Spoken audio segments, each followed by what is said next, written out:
Hello friend, આજે આપણે અકીલા કિચનમાં લઈને આવ્યા છે ભાવનગરી ગાંઠિયા. ચાલો તો આપણે બનાવવાનું સ્ટાર્ટ કરીએ. આ અડધો કપ તેલ છે. આ અડધો વાટકો આપણે પાણી લેશું. 1 ચમચી પાપડ ખાર આવે છે તે લેશું. સ્વાદ પ્રમાણે મીઠું લેશું. હવે આપણે આને બ્લેન્ડર ફેરવી દેશું.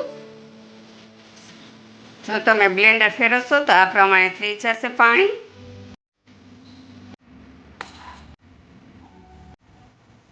હવે આપણે આમાં બેસનનો લોટ લેશું. આવી આપણે 3 વાટકી લેશું બેસનનો લોટ. અંદાજે આપણે ગણીએ તો 250 લોટ થાય છે. આ બેસનના લોટને આપણે ચાળીને લેવાનો.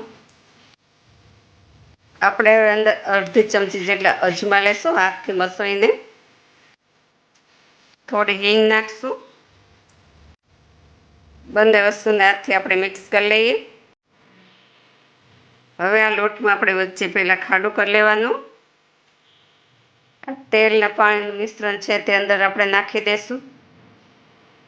હવે આપણે લોટ બાંધી લઈએ. જો લોટ બંધાઈ ગયો છે. હવે આપણે પાણી નાખીને મસળી લેશું. પાણી નાખતું જવાનું ને આ પ્રમાણે મસળતું જવાનું. લોટ એકદમ વ્હાઈટ થઈ જશે. જો આ લોટ થઈ ગયો છે. હવે આપણે ભાવનગરી ગાંઠિયા બનાવીએ. જો આ કઢાઈ હવે મૂકી દીધી છે. હવે આપણે તળવા માટે અંદર તેલ નાખશું. હવે પહેલાં આપણે આ ઝારામાં તેલ લગાવી લઈશું. લોટ અંદર ચોંટી ન જાય એટલે. હવે આપણે લોટ નાખીને ચેક કરી લઈએ કે તેલ આવ્યું છે કે નહીં.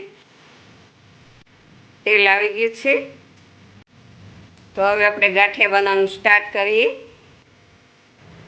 આ ઝારો સ્પેશિયલ ભાવનગરી ગાંઠિયાનો આવે છે. પહેલાં પાણીવાળો હાથ કરશું, પછી આપણે લોટ લેશું. હવે હથેળી વડે આપણે પ્રેસ આપશું.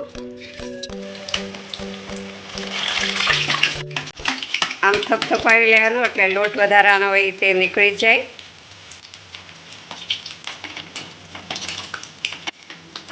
જો આ તળાઈ ગયા છે. આ ભાવનગરી ગાંઠિયા છે તૈયાર. ચાલો તો આપણે ડીશમાં સર્વ કરશું ગાંઠિયા. તો આપણી ડીશ છે તૈયાર. ભાવનગરી ગાંઠિયા સાથે આપણે તળેલા મરચાં લીધા છે. આ ગાંઠિયા ખાવામાં એકદમ પોચા અને સરસ લાગે છે. જો તમને આ ભાવનગરી ગાંઠિયાની રેસીપી પસંદ આવે તો લાઈક કરો, શેર કરો, કમેન્ટ કરો અને સબસ્ક્રાઈબ કરો.